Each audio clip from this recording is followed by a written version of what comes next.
Hi guys, welcome back to my YouTube channel. Please watch the full video, hit that like button and do not forget to subscribe my YouTube channel. Let's get started.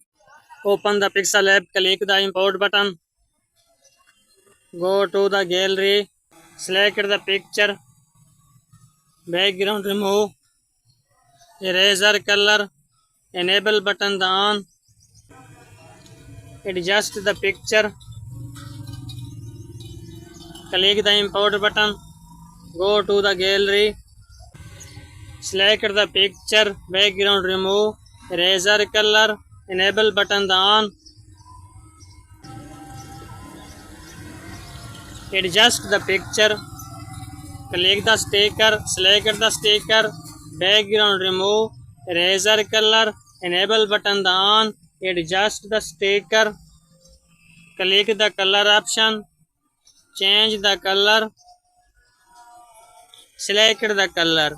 Please like the video and subscribe the channel.